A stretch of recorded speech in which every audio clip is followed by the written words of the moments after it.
هاي، وحشتوني قوي. جايبه لكم النهارده احلى كيكه شوكولاته ممكن تعملوها، وبجد مش هتاخد معاكم اكتر من 10 دقايق.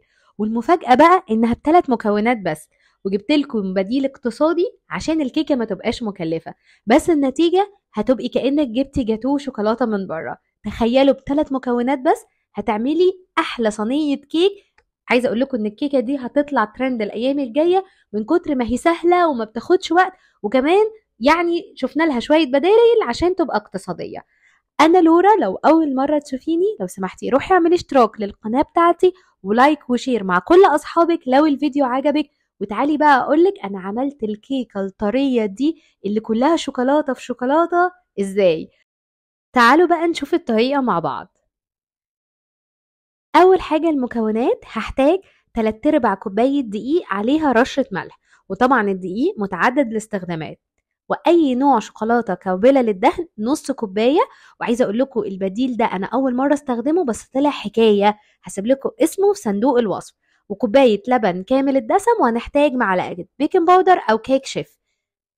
في بولة بقى هننزل بالشوكولاتة بتاعتنا، ولازم نكون مخرجينها بره التلاجة، او لو عندك في التلاجة خرجيها وسيحيها في الميكرويف لحد ما تبقى طرية معاكي عشان تعرفي تدوبيها في اللبن كويس. والكيكة دي من غير بيض، قوام الشوكولاتة القابلة للدهن هيدي نفس النتيجة الكريمية بتاعة البيض مع السكر.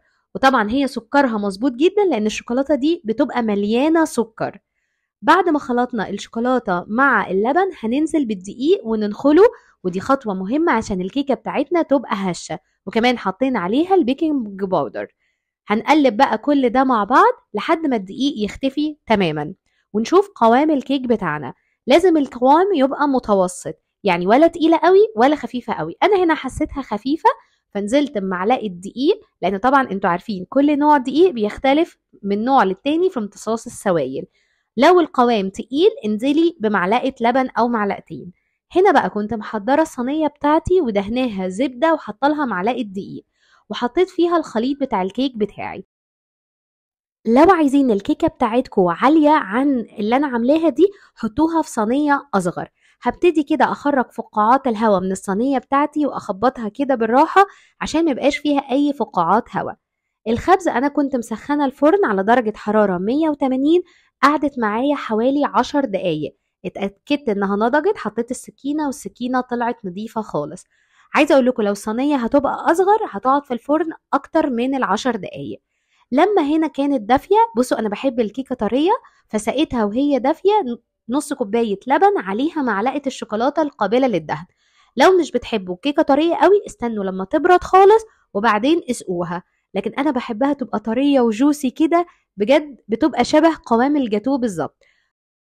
ولو حابين تاكلوها سادة خالص برضو بيبقى طعمها حلو وخفيفة كمان. بصوا بقى انا حبيت اعمل خطوة اضافية. كان عندي نص بار شوكولاتة بالحليب سيحته في الميكرويف وحطيتها كده من فوق الوش عشان تدي شكل. ودي خطوة اختياري بس بجد بتفرق جدا في طعم الكيكة وبتخلي طعمها في حتة تانية خالص. اتمنى فيديو النهارده يكون عجبكم. بجد الكيكه شكلها رهيب، عايزه اقول لكم طريه كده وناعمه زي اللي بناكلها من بره، اقرب لطعم الجاتوه او التورته.